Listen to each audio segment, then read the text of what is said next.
दोस्तों भारत में बन चुका है दुनिया का सबसे बड़ा ऑफिस। जी हाँ दोस्तों, सबसे बड़ा ऑफिस। मैं सबसे बड़ी बिल्डिंग की बात नहीं कर रहा, मैं सबसे बड़े ऑफिस की बात कर रहा हूँ। इस ऑफिस या फिर इस बिल्डिंग का नाम होने वाला है सूरत डायमंड बोर्ड्स। मैं इसके बारे में थोड़ा डिटेल से बाद में बताऊंगा आप लोगों को, बट इसके पहले आप लोग ये जान लीजिए कि अभी तक दुनिया का सबसे बड़ा ऑफिस कौन था। तो दोस्तों वो थी अभी तक यूएसए की डिपार्टमेंट ऑफ डिफेंस की सबसे important building, the pentagon office. दोस्तों लगभग 100 सालों से इसी बिल्डिंग के नाम पर था दुनिया का सबसे बड़ा ऑफिस होने का रिकॉर्ड। बट दोस्तों अब भारत के सूरत में बनी बिल्डिंग सूरत डायमंड बोर्ड्स ये कहलाएगी दुनिया का सबसे बड़ा ऑफिस। तो चलिए दोस्तों अब थोड़ा डिटेल से जानते हैं इस पूरी कहानी को। जैसे कि आप लोगों को नाम से ही पता चलने लग रहा होगा कि सूरत डायमंड बोर्ड्स ये एक बिल्डिंग है जो कि खुद सूरत में ही स्थित है। यहाँ पर आपको बाकी सब तो समझ में आ रहा होगा, बट बोर्ड्स का मतलब समझ में नहीं आ रहा होगा। तो मैं आप लोगों को बता दूं कि इंडिया में बोर्ड्स जनरली उस चीज़ को कहते हैं जहाँ पर ट्रेड होता है, और बेसिकली दोस्तों जो स्टॉक मार्केट की बिल्डिंग होती है ना, जहाँ पर ट्रेडिंग होती है, तो उसको बोर्ड्स कहा जाता है। तो बेसिकली दोस्तों ये बिल्डिंग एक ट्रेड सेंटर होने वाली है, और ट्रेड भी यहाँ पे किस चीज़ का होगा? डायमंड्स का। जैसे कि दोस्तों आप सभी को पता ही होगा कि भारत की डायमंड इंडस्ट्री एक बहुत बड़ी इंडस्ट्री है, एंड दुनिया में जब भी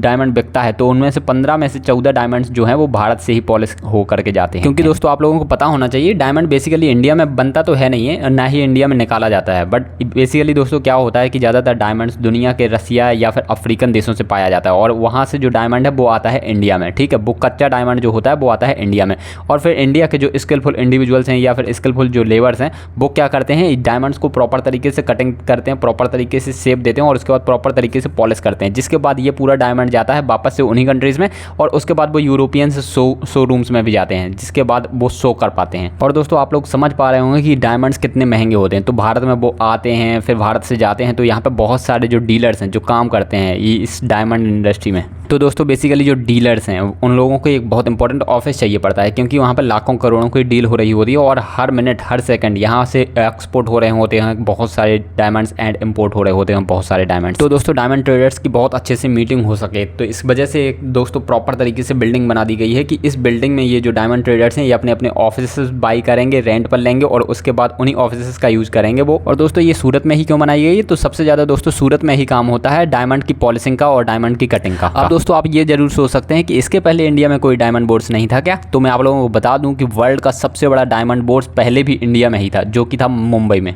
बट दोस्तों वहाँ पे समस्या ये आती थी कि सूरत में जनरली दोस्तों गुजरात में हुआ करता था डायमंड का काम, और दोस्तों उसके बाद 5 से 6 घंटे लगाकर गुजरात से ले जाया जाता था इन डायमंड्स को मुंबई में, और मुंबई में ऑफिस हुआ करता था, तो वहाँ पर मीटिंग्स हुआ करती थी इन डायमंड्स ट्रेडर्स की, और उसके बाद ही इन डायमंड्स को ट्रेड किया जाता था, बेसिकली एक्सपोर्ट और इंपोर्ट किया जाता था। तो बेसिकली दोस्तों इस वाली प्रोसेस में समय भी ज़्यादा बर्बाद हो जाता था, और उसकी वजह से लागत भी थोड़ी बहुत लग जाती थी। इसी वजह से दोस्तों लगभग 3000 करोड़ रुपए लगा करके ये दुनिया का सबसे बड़ा ऑफिस बनाया गया है। तो फाइनली आई होप दोस्तों आप लोगों को सारा टॉपिक काफ़ी अच्छे तरीके से क्लियर हो गया होगा। इसी तरीके से दोस्तों पेट्रोल और डीजल के प्राइसेस कैसे बढ़ते हैं आप लोग वो वाला वीडियो भी देख सकते हैं चैनल पर विजिट करके। अपन मिलते हैं अगले इंपॉर्टेंट वीडियो में। आप लोग अपना ध्यान रखिएगा। Bye bye, take care.